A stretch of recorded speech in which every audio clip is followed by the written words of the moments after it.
नमस्कार आप सभी दर्शकों को, आपके साथ मैं हूं कृतिका चौबेसा और आप देख रहे हैं हमारा खास कार्यक्रम मेवाड़ की राजनीति का चुनावी सफर। जी हां, मेवाड़ में चुनावी शंखनाद हो चुका है और विधानसभा चुनाव की तारीख नजदीक है। ऐसे में सभी लोग जो पार्टियों से हैं वो अपना दमखम दिखाने लगे हैं।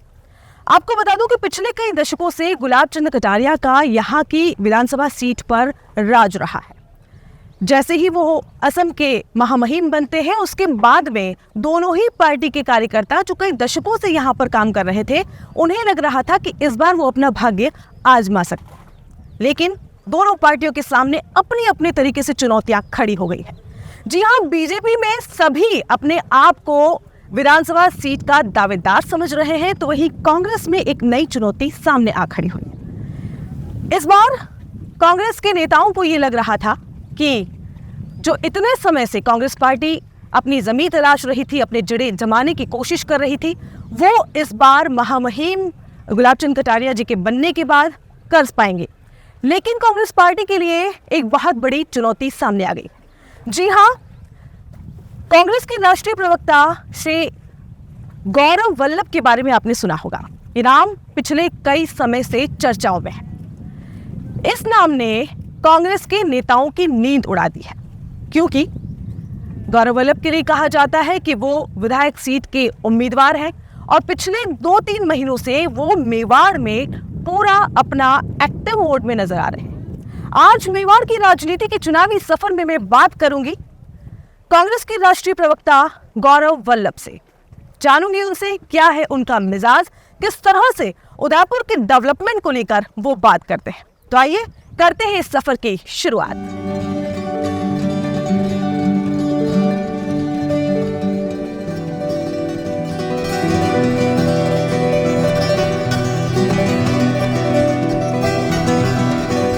हमारे सर, राम राम सर।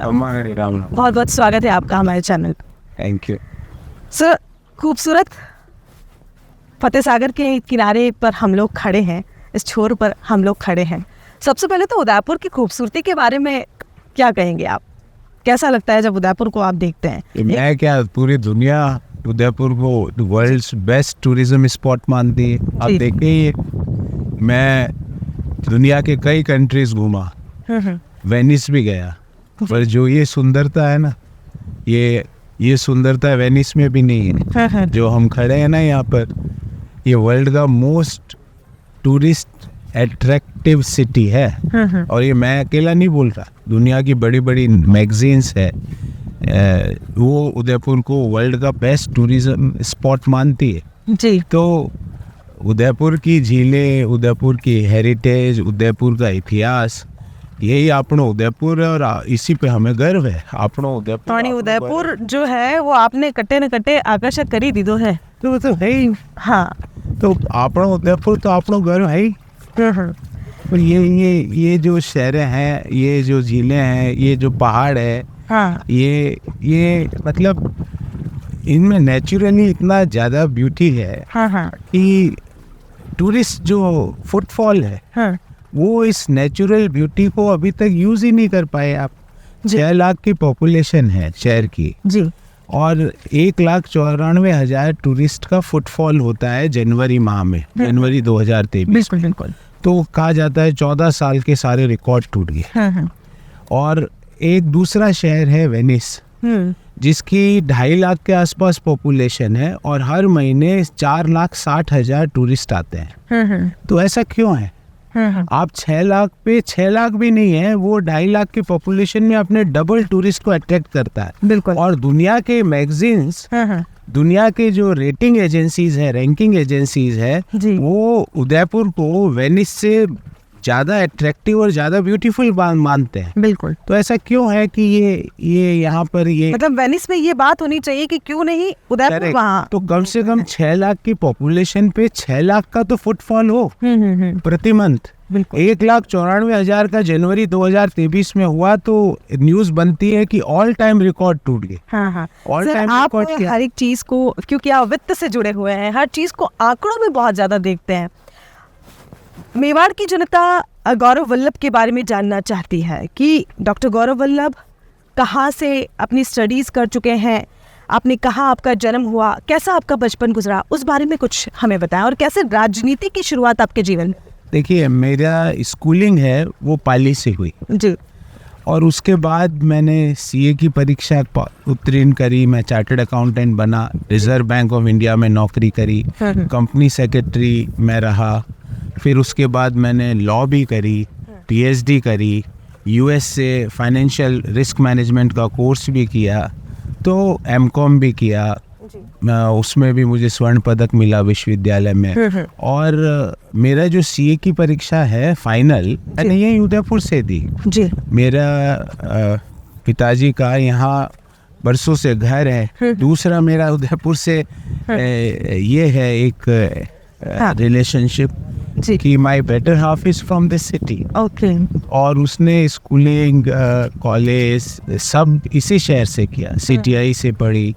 तो और मेरा कहीं ना कहीं सुबह से शाम उदयपुर की चर्चा तो 5 बार होती है घर में, झीलों की चर्चा, क्योंकि उदयपुर के लोगों का एक अट्रैक्शन है। हाँ। वो एक चीज पर पूरा शहर यूनानिमस है। एक तो झीलों की साफ सफाई, एक इन पहाड़ों का दोहन रोका जाए, और दूसरा इस सिटी का जो हेरिटेज वाला लुक है उसको कंजर्व करके रखा जाए। इसमें यूनानिमिटी, इसमें कोई ये नहीं है कि आपका अलग सोच है या मेरा अलग सोच है। 6 लाख लोगों का यही सोच है कि इस शहर को हमें सुंदर रखना है, हमें इसको हेरिटेज को कंजर्व करके रखना। जी जी। सब पिछले 2 महीने से देखा जा रहा है कि उदयपुर में डॉक्टर गौरव वल्लभ का आना जाना लगातार जारी है, और ये काफ़ी ये कहूँ कि सुर्खियों की एक बात हो चुकी है, और कहीं ना कहीं जो स्थानीय कांग्रेस के नेता हैं उनके लिए थोड़ा सा असमंजस की स्थिति पैदा कर रहा है। उस पर क्या कहें? किसी के लिए असमंजस नहीं है। मैं पहले भी यहाँ पर लगातार आता था। मेरा खुद का घर है यहाँ पिछले 15 साल से। मेरे 50 रिश्तेदारों और दोस्तों के घर है। तो पहले भी मेरी लगातार हर 1-2 महीने में एक ट्रिप होती थी। उदयपुर से मेरा नाता है, उदयपुर से मेरा रिश्ता है, और अभी भी होती है। तो इसमें ये कोई वो नहीं है कि ये अभी आए। मेरे माता पिता का तो स्वर्गवास हो गया, तो अब मेरे सास ससुर है, मैं उन्हीं को माता पिता मानता हूँ, वो यही रहते हैं। तो आना जाना हमेशा लगा रहता है जी। तो इसको असहजता, असमंजस ऐसा कुछ नहीं है। उदयपुर से मेरा रिश्ता है, नाता है, तो आना रहता है। जी बिल्कुल।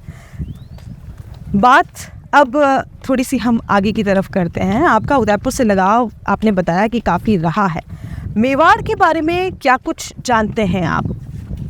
मेवाड़ के बारे में देखिए, मैं तो कोई इतिहास का छात्र तो हूँ नहीं, पर मेवाड़ के बारे में मैं एक चीज़ जानता हूँ कि ये वीरों की भूमि है, ये प्रताप की भूमि है, ये मीरा की भूमि है, ये वह भूमि है जिसने समय पड़ने पर पूरे देश को एक राह दिखाई है। पर ये सब कहने के बावजूद भी मेरा एक ये रहता है कि जैसे अपन फतेह सागर पे अभी खड़े हैं, अब ये एक मैं आपके कैमरामैन को कहूँगा कि ये जैसे एक दोना पड़ा है। ये क्यों? ये दुनिया का नंबर 1 जो शहर है, दुनिया का जो नंबर 1 शहर है, वो ये हम इसको एक्सेप्ट नहीं कर सकते। जी। क्यों ऐसा हुआ कि जब हम दुनिया में नंबर 1 हमको रेटेड किया गया टूरिज्म इंडस्ट्री के द्वारा, तो उसी तरह उसी रैंकिंग में, उसी साल की एक दूसरी रैंकिंग में 2022 में 122वां स्थान आया हमारा स्वच्छता की रैंकिंग में। जी। दुनिया में टूरिज्म स्पॉट के लिए नंबर 1, और स्वच्छता की रैंकिंग में देश की रैंकिंग है 122nd। ये कॉन्ट्राडिक्शन क्यों? इसके लिए कौन जिम्मेवार है? शहर के लोग तो ये नहीं रख सकते, ये मैं कह सकता हूँ। ये शहर का यहाँ का 6 लाख जो लोग रहते हैं वो ये काम नहीं कर सकते, क्योंकि उनके लिए तो वो अपने ड्राइंग रूम को गंदा कर सकते हैं, हम सब लोग हमारे ड्राइंग रूम को गंदा कर सकते हैं, पर इस झील में एक कंकर भी डालने से पहले शहर का आदमी मैं डाल ही नहीं सकता। सोचना क्या उसको, वो डाल ही नहीं सकता। जी। तो ये इसके लिए जिम्मेवार कौन है कि आप एक तरफ तो लेजर ट्रेवल की जो मैगजीन है वो आपको इंडिया में नंबर 1 का रैंक देती है, जी। दूसरी ओर स्वच्छता में आपकी 122वीं रैंकिंग है। तो these contradictions can't go hand in hand. हमें ये एश्योर करना पड़ेगा कि अगर हम टूरिज्म में नंबर 1 है, अगर हम most beautiful city in the world है, तो हमें ये एश्योर करना पड़ेगा कि स्वच्छता में भी हम नंबर 1 रहेंगे देश में। जगह जगह कूड़े के ढेर पड़े हैं, आज उस पर ज़्यादा बात नहीं करेंगे और मैं किसी पे आज आपको लगता है कि जो स्थानीय अभी के जो लोग हैं, जो करता धरता है, जिनके कांधों पर जिम्मेदारी सौंपी गई, उन्होंने इस कार्य में थोड़ी आप कमी देखो रखी ना, है, भी नहीं। मैं आपको बोल रहा हूँ, ये तो मेरी तो रैंकिंग है नहीं, भारत सरकार की रैंकिंग है कि इंदौर देश का स्वच्छता में नंबर 1 शहर है, हम 122वें स्थान पे हैं। ये मेरी तो रैंकिंग है नहीं। हमें तो एश्योर ये करना पड़ेगा, और आज आरोप प्रत्यारोप की बात नहीं करेंगे। हमें तो ये एश्योर करना पड़ेगा कि अगर हम दुनिया के मोस्ट ब्यूटीफुल शहर हैं, तो हमें स्वच्छता में भी वो देश का नंबर 1 स्वच्छ शहर बनना पड़ेगा। सर, आपके लिए लगातार ये बात कही जा रही है कि आप सीपी जोशी जो है उनके समर्थक रहे हैं, और सीपी जोशी जी के कहने पर ही आपको मेवाड़ की राजनीति में एक एक्टिव मोड में लाने का जो प्रयास है वो किया जा रहा है, उस पर क्या कहेंगे आप? मैं आपको बोलता हूँ, मेरा तो एक ही समर्थक है और मैं एक ही व्यक्ति को, एक ही चीज़ को मानता हूँ, वो है हाथ के पंजे का निशान। उस आइडियोलॉजी को मैं मानता हूँ। और आप मेरा ध्येय पूछें तो मेरा ये ध्येय है कि 2024 में देश में कांग्रेस की सरकार बने और 2023 में पुनः यहाँ पर राजस्थान में इस पूरी रीति को बदलते हुए कांग्रेस की सरकार पहले के ज़्यादा बहुमत से बने। तो ये कहना वो उसका और वो उसका, मैं तो आपको कहूँ तो मैं तो कांग्रेस का आदमी हूँ।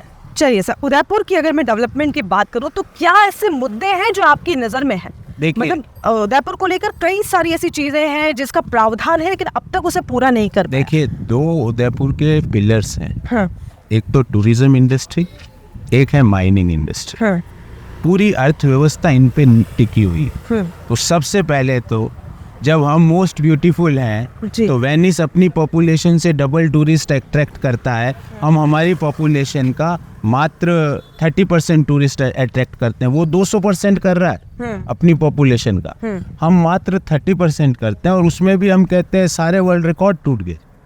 तो सबसे पहले तो हमें ये ध्यान लेना पड़ेगा सब लोगों को कि हम हमारी पॉपुलेशन का तो लगभग 100%, अगर 6 लाख हमारी पॉपुलेशन है तो 6 लाख टूरिस्ट प्रति माह हम यहाँ पे अट्रैक्ट करें। नंबर 1 कैसे करेंगे सर? वो उसके लिए मैं बात बताता हूँ। हाँ। नंबर 2, जो माइनिंग इंडस्ट्री है, तो mining with humanity is the core. Mining humanity के लिए हो, माइनिंग सिर्फ दोहन का लिए ना हो। हमारे मतलब माचला मगरा भी इससे अछूता नहीं रहा, उसका दोहन हो गया, जो हमारे लिए ऐतिहासिक है, हमारे लिए एक हेरिटेज की साइट है, उसका आपने माइनिंग को दोहन कर लिया। तो mining should have a human face, mining should be sustainable, mining ऐसी हो जो फॉरवर्ड लुकिंग हो। ये सिर्फ प्रकृति का दोहन ही उसका उद्देश्य ना हो। तो खनिज संपदा हम सब की है और उस पे सबका अधिकार है, पर उसका ह्यूमन फेस कहीं ना कहीं पीछे छूट जाता है, तो वो प्रॉब्लम क्रिएट करता है। जब आपने पूछा कि आप कैसे करेंगे, आप देखिए कि ये पूरी, इससे बेटर मैं आपको सच बता रहा हूँ, मैं 40 से ज़्यादा देश गया हूँ, इससे बेटर जो ब्यूटी की साइट दुनिया में कहीं नहीं हो सकती।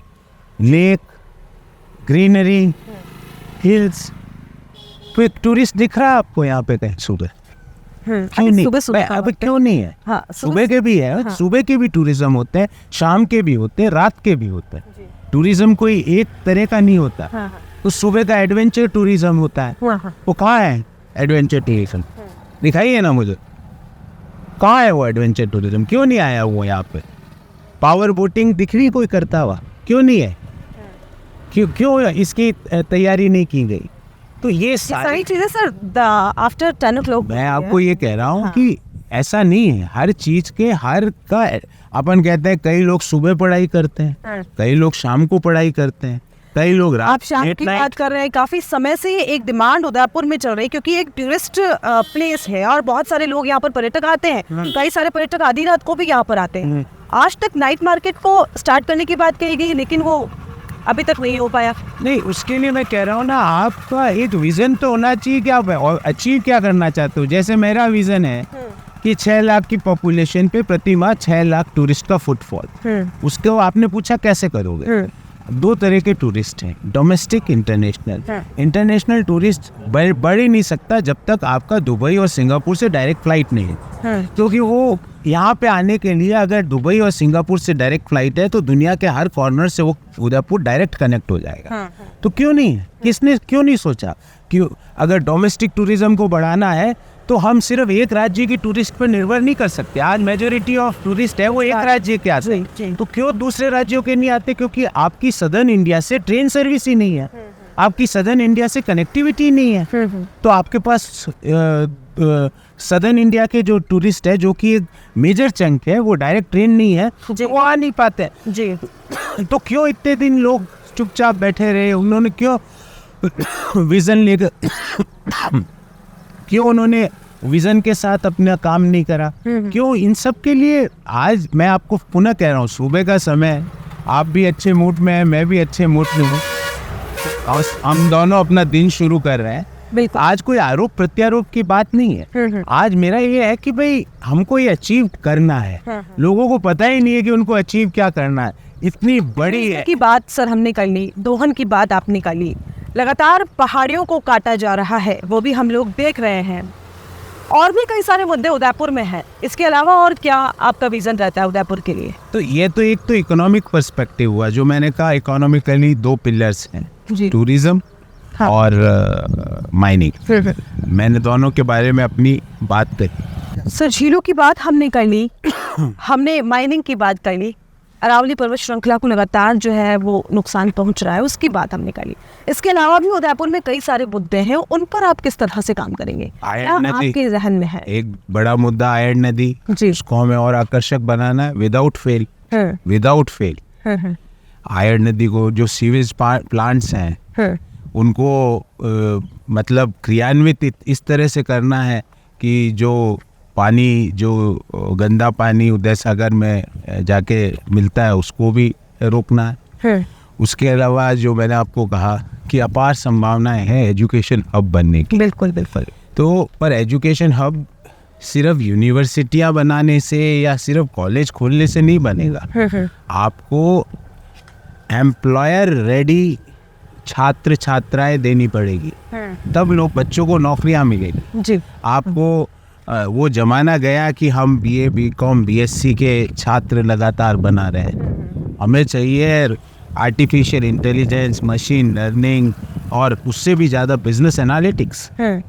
अपार संभावनाएं है बिजनेस एनालिटिक्स की, तो उन पाठ्यक्रमों को स्टार्ट करना पड़ेगा क्योंकि यहाँ के बच्चों में पोटेंशियल है। सर आपने आयड़ नदी की बात करी है, झीलों की बात करी, मेरा एक सवाल है आपसे। झील विकास प्राधिकरण, झीलें उदयपुर में है, लेकिन जो प्राधिकरण है वो जयपुर में शिफ्ट किया गया, उसको लेकर कई समय से यहाँ की जनता जो है वो मांग कर रही है।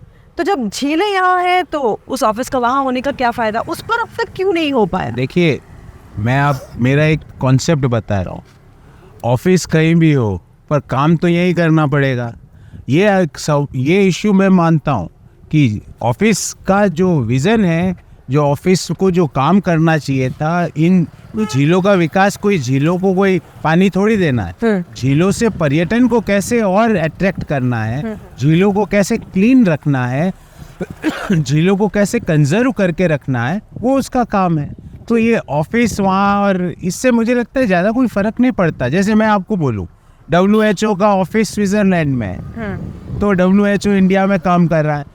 एग्जीक्यूशन, प्लानिंग, विजन क्या है वो ज़्यादा महत्वपूर्ण है मेरे अनुसार, वनस्पत ऑफिस की लोकेशन कहाँ है। सर एक और मुद्दा है, आपने लोकेशन की बात कही तो मैं एक और बात आपसे करना चाहूँगी। हाई कोर्ट बेंच उदयपुर की हमेशा से मांग रहा है, 42 वर्षों से यहाँ के वकील उसके लिए प्रयास कर रहे हैं, उसके लिए कोशिशें कर रहे हैं, कई धरने प्रदर्शन किए, हाई कोर्ट बेंच संघर्ष समिति भी बनी और अब जाकर एक आश्वासन यहाँ के एडवोकेट्स को मिला है कि वर्चुअल कोर्ट की शुरुआत बीकानेर और उदयपुर में की जाए। तो माननीय जो लॉ मंत्री है वो लिखित में क्यों नहीं देते? जी, वही सवाल मेरा है। जब हाईकोर्ट बेंच को लेकर बात की गई तब गौरव वल्लभ जी ने एडवोकेट्स का कितना साथ मैं दिया? कह रहा हूँ जो ये तो केंद्र सरकार का मामला है, सुप्रीम कोर्ट ऑफ इंडिया इसमें इन्वॉल्व है।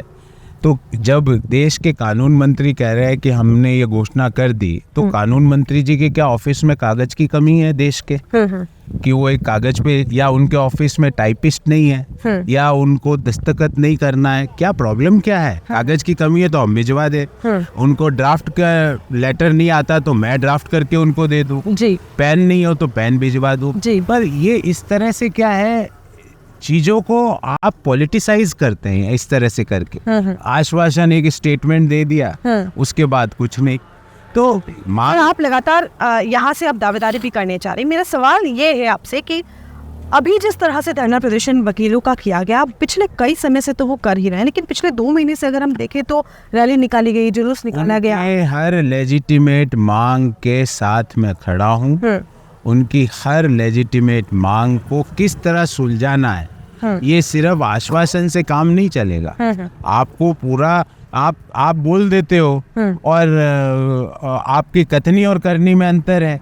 केंद्रीय कानून मंत्री है, मुझे लगता है वो भी राजस्थान के से ताल्लुक रखते हैं, तो वो क्यों सिर्फ चुनाव है तो आश्वासन दे दिया, लिखित में क्यों नहीं दे रहे? जी। और दूसरी बात, वकीलों के हर लेजिटिमेट मांग के साथ मैं पूरी तरह से उनके साथ खड़ा हूँ। लेकिन ये कहा जा रहा है कि क्यों नहीं आप उन रैली में, उनके धरने में नजर आए सर?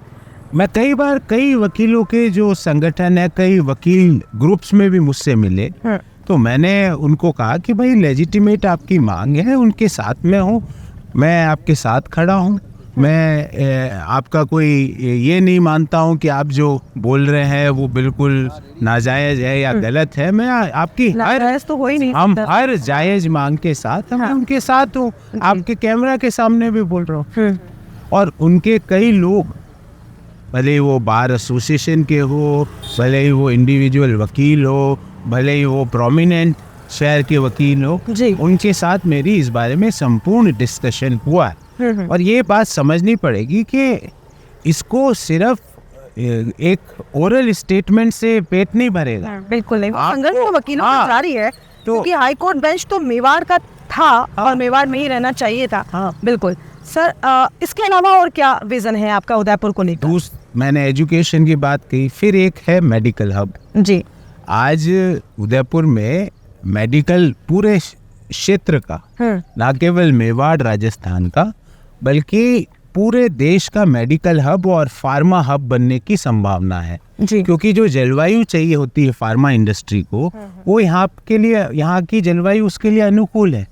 तो किस तरह फार्मा कंपनीज, और फार्मा कंपनीज जो वेलनेस की कंपनीज है, वेलनेस में मेंटल वेलनेस भी आ गया, फिजिकल वेलनेस भी आ गया, क्योंकि ध्यान रहे जैसे डिप्रेशन है तो फिर मेंटल वेलनेस है, या आप चिड़चिड़ापन है, वो मेंटल वेलनेस की कमी, और फिजिकल वेलनेस, कोई किसी को बीमारी हो जाए तो उसको कैसे, तो इसमें फार्मा और मेडिकल हब बनने की भी अपार संभावना है। लेकिन सर मैं एक सवाल आपको मैं कहना चाहूँगा, उसका भी पूरा ब्लूप्रिंट आपको, तो मैं तो पूरा आपको सब बता सकता हूँ। बिल्कुल सर, अभी रिसेंटली वीडियो वायरल होता है, उस वीडियो में हमने देखा कि उदयपुर का जो सबसे बड़ा संभाग का अस्पताल जो माना जा रहा है महाराणा भोपाल, उसमें कई सारे पेशेंट ऐसे हैं जो जमीन पे आज भी सोए हुए हैं, मतलब बेड भी वहाँ पर उपलब्ध नहीं है। देखिए, एक बात मैं आपको पूरी जिम्मेवारी से बोलता हूँ, और मैं कभी भी जो बोलता हूँ वही मैं मेरे दिल में है। पूरे देश में अगर मेडिकल फैसिलिटी का कोई एग्जाम्पल है तो वो राजस्थान स्टेट। चिरंजीवी स्कीम एक ऐसी स्कीम है जो हर राज्य का जो गुड गवर्नेंस के लिए जो भी लोग सोचते हैं, वो हर राज्य का, दूसरे हर राज्य का आदमी उसको यहाँ अध्ययन करने आता है। ये ऐसी स्कीम है, और जो इसका लाभ मिला है लोगों को, मतलब अपन कल्पना भी नहीं कर सकते वो लाभ चिरंजीवी स्कीम का राजस्थान के लोगों को मिला जी। आज दूसरे राज्यों में आप देखो, MRI CT लोग कराने से कतराते हैं क्योंकि आर्थिक अभाव है। मोदी जी ने जो इकोनॉमी की कमर तोड़ी, लोगों के पास ना तो एम्प्लॉयमेंट है ना कैश है। तो उस समय अगर कोई 25 लाख रुपए का बीमा इंश्योरेंस आपको मेडिकल के लिए करा के देता है जी, तो ये एक गेम चेंजर है। रही बात आपने कही कि भाई उदयपुर के सरकारी अस्पताल में कुछ लोग जमीन पर सोते हुए मिले, ठीक है, मैं कोई उसको ये नहीं कह रहा कि वो वीडियो गलत शूट किया गया है।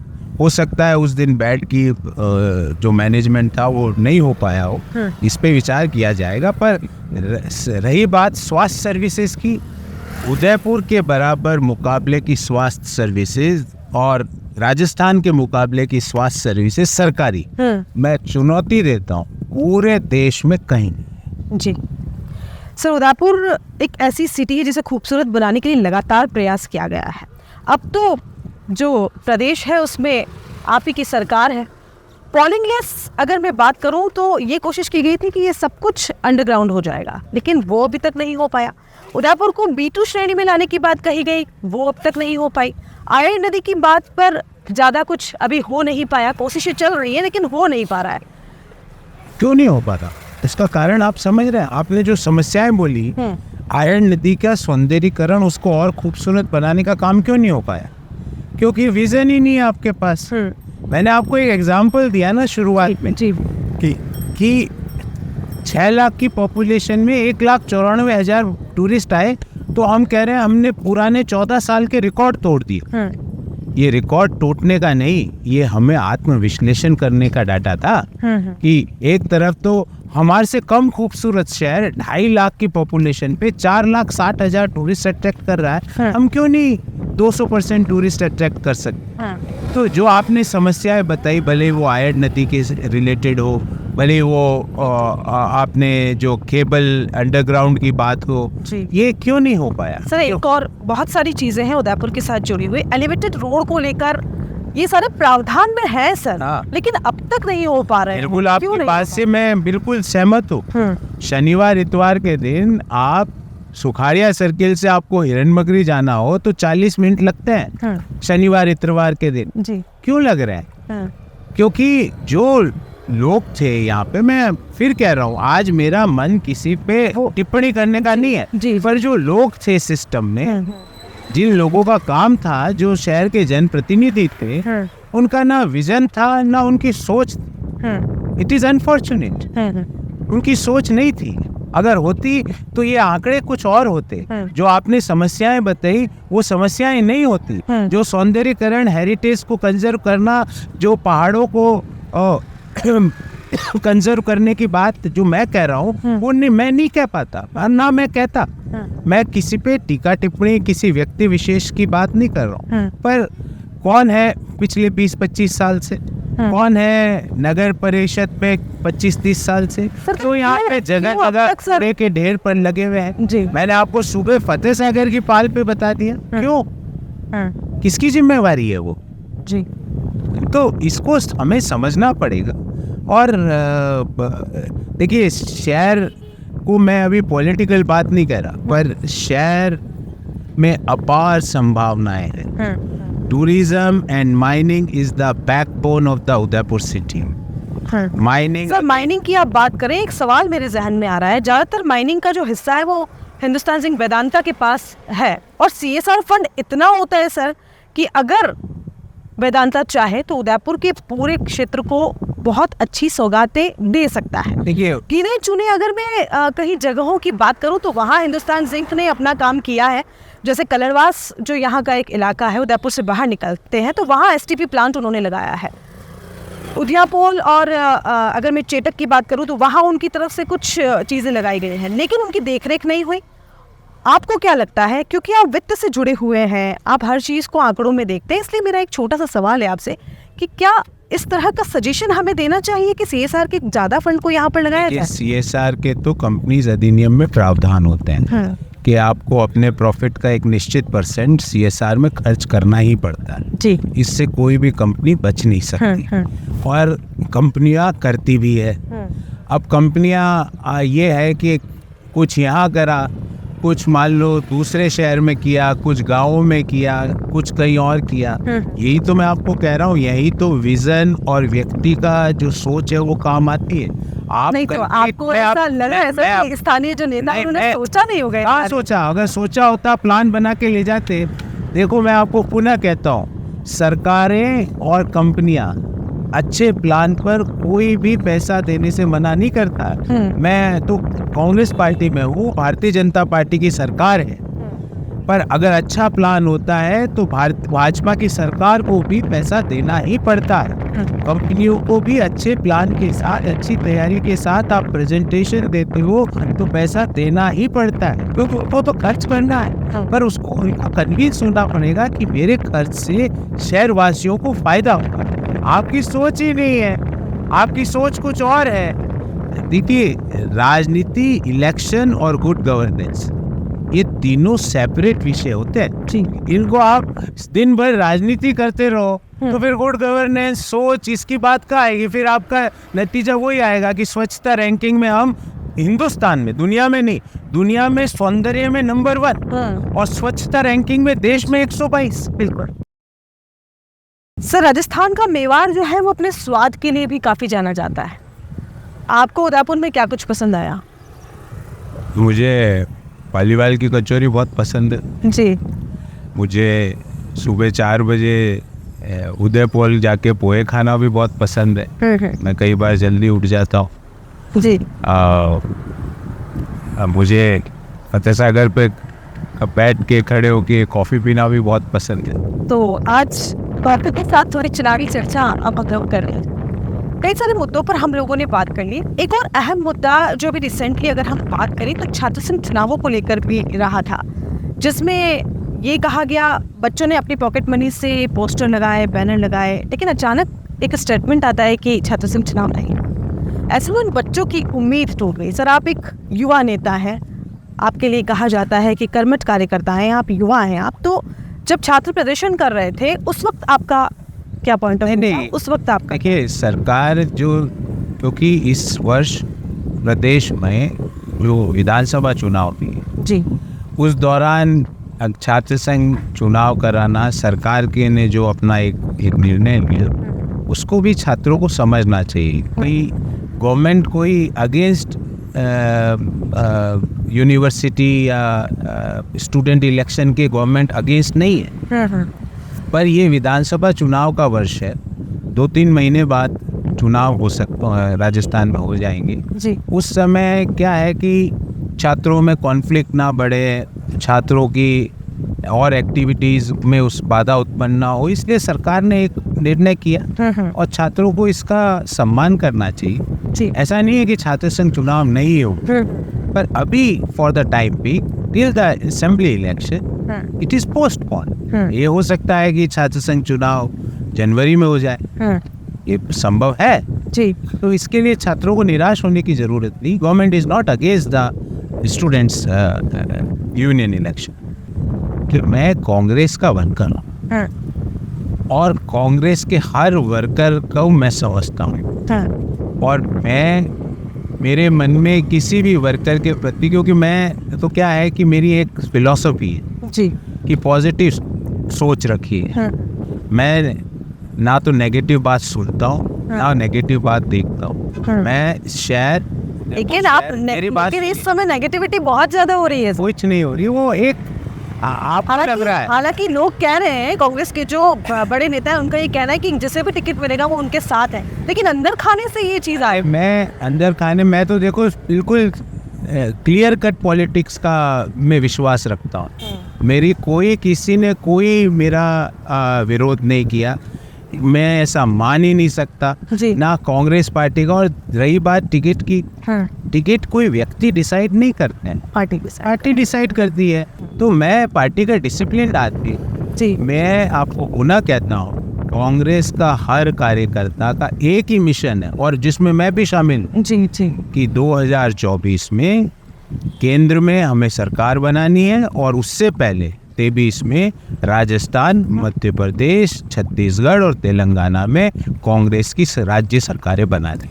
सर, पिछले चुनावों में जब गिरिजा व्यास गुलाब चंद जी के अगेंस्ट में खड़े हुए थे, तब ये देखा गया था कि जितने भी पोलिंग बूथ थे उन पर कांग्रेस के कार्यकर्ताओं की कमी देखी गई थी।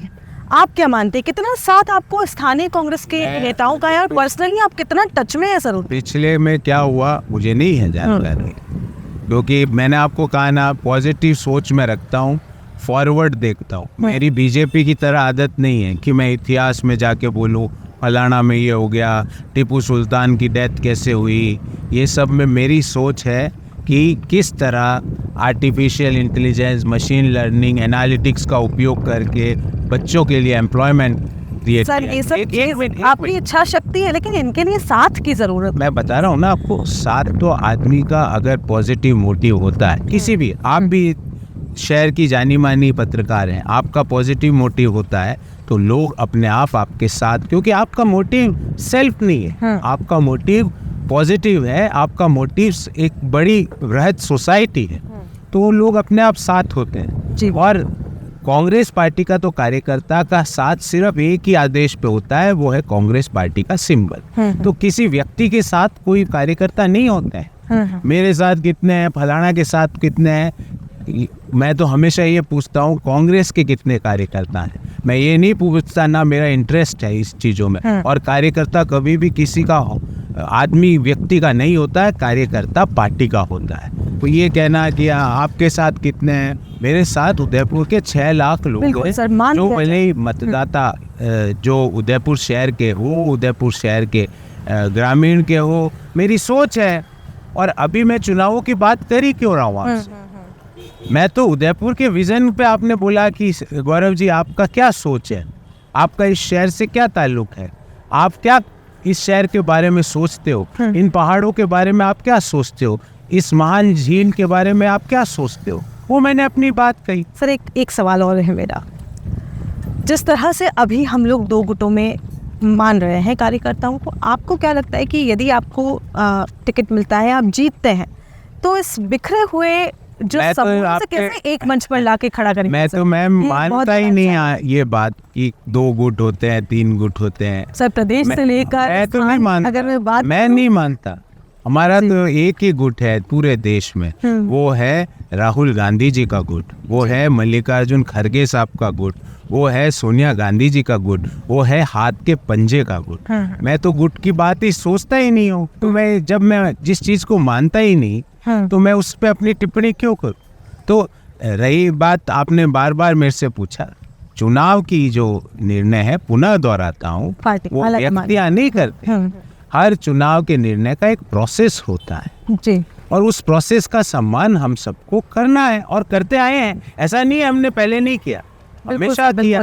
और कोई भी व्यक्ति किसी का विरोध नहीं करता है। मैं मेरी बात नहीं कर रहा, कोई भी व्यक्ति किसी का भी विरोध नहीं करता। अगर आपका मोटिव बिल्कुल स्पष्ट हो, साफ हो, ईमानदार हो, तो लोग आपके मोटिव में फॉरगेट अबाउट XYZ, देश, दुनिया, शहर, सब लोग उसमें जुड़ते हैं। सर अगर हम यहाँ की बात करें तो क्या लग रहा है आपको, कितना साथ जनता का मिल पाएगा? और ब्राह्मण जाति अगर मैं कहूँ, क्योंकि आप विप्र से भी जुड़े हैं, एक्टिव हैं विप्र में बहुत ज़्यादा, तो लग रहा है आपको कि नहीं गौरव वल्लभ? आप बार बार वो सवाल पूछ रहे हैं। जो हमारे एक कहावत है कि बुआ जी के मुच्छे होती तो फूफा जी कहलाते। अब आगे कहा कि आप ये हो जाएगा तो आप क्या करेंगे।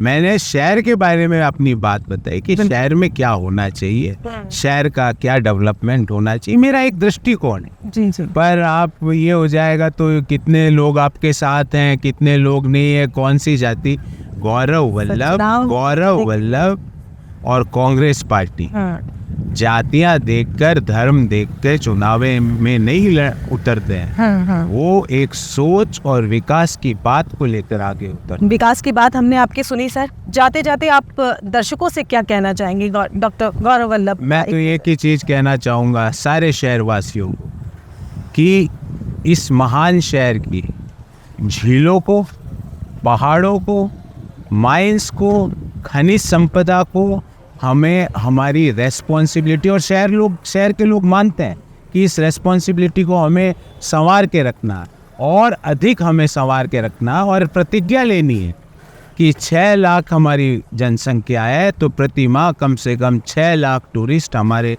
शहर में आए। खनिज संपदा के लिए रेस्पॉन्सिबल माइनिंग हो, माइनिंग विथ ह्यूमैनिटी हो, माइनिंग नेचर का ध्यान रख के की जाए, और लास्ट बट नॉट लीस्ट अपार संभावनाएं वाले शहर में बच्चों के युवाओं को रोजगार की अपार संभावनाएं मिले। ये मेरा और मेरी पार्टी का ये व्यू है, और इसके लिए मैं हमेशा कहता हूँ कि आपनो उदयपुर आपनो गौरव है। हमारा उदयपुर हमारे लिए गर्व है, और अपन सब नसीब वाला है कि आपनो जन्म अठे हुई।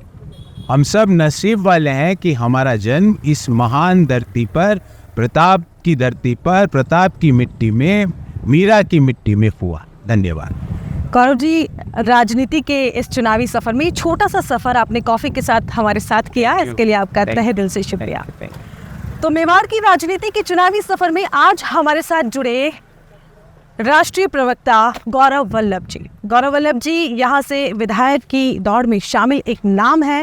हालांकि स्थानीय कार्यकर्ताओं के लिए एक बहुत बड़ी चुनौती बन चुका है।